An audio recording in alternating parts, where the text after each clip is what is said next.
নমস্কার, আমি সৃজা। মহাকুম্ভে শুরু হয়ে গেল শাহী স্নান। আজ ভোর রাতে প্রথম মাহেন্দ্রক্ষণ।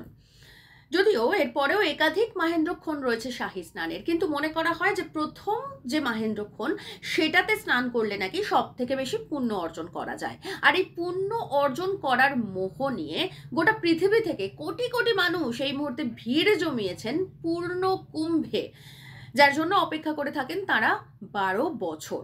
আর এই পূর্ণ কুম্ভ এই মুহূর্তে চলছে প্রয়াগরাজে। প্রয়াগরাজ, আসলে এই প্রয়াগরাজ নামটা অনেক পরে হয়েছে, আমরা সবাই জানি। আসল নাম ছিল বা আগের নাম ছিল এলাহাবাদ। এলাহাবাদ উত্তরপ্রদেশের একটা জেলা। এরপরে আদিত্যনাথ যোগী ক্ষমতায় এলেন, মুখ্যমন্ত্রী হলেন এবং তারপর তিনি এই এলাহাবাদের নাম বদলে করে দিলেন প্রয়াগরাজ। এবং কারণ হিসেবে তিনি কি জানালেন? তিনি জানালেন যে আকবর যে দিন এই এলাহি প্রথা চালু করেছিল সেখান থেকে এই এলাহাবাদের নাম হয়েছে এবং সেই কারণের জন্য উনি এই এলাহাবাদের নামটা পরিবর্তন করে প্রয়াগরাজ নাম রাখছেন।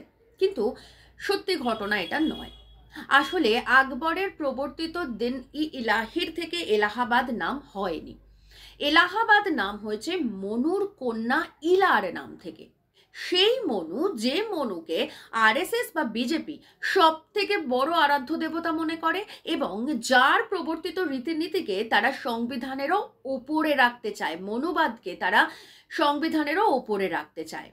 এই মনুর 3 জন কন্যা ছিলেন, তার মধ্যে একজন ইলা। এই ইলা আবার ইচ্ছা মতো নিজের লিঙ্গ পরিবর্তন করতে পারতেন। তিনি কন্যা হিসেবে ইলা আর পুত্র হিসেবে সুদম্ন। তো কন্যা হিসেবে এই ইলার সঙ্গে আবার বিয়ে হয়েছিল বুধের, মানে গ্রহ, যে সেই গ্রহ বুধের।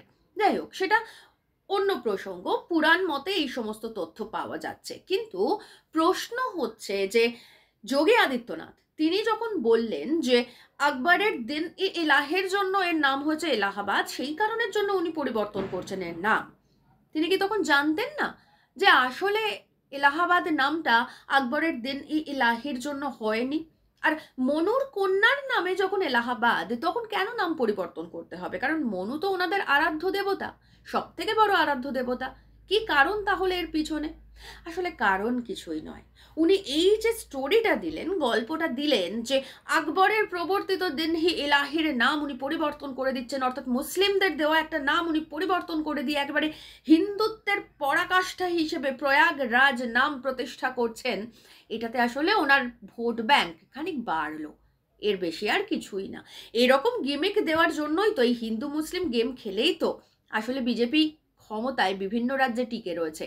যোগী আদিত্যনাথ তার ব্যতিক্রম নয়, এটাই তার আসল কারণ। কিন্তু মাথায় রাখবেন, এলাহাবাদের নামকরণ দিন ই ইলাহির জন্য হয়নি। এলাহাবাদের নামকরণ হয়েছিল মনুর কন্যা ইলার জন্য। আর যে সমস্ত গল্প বিজেপির তরফ থেকে দেওয়া হয়েছে নাম পরিবর্তনের ক্ষেত্রে, সেটা পুরোটাই আসলে গেমিক।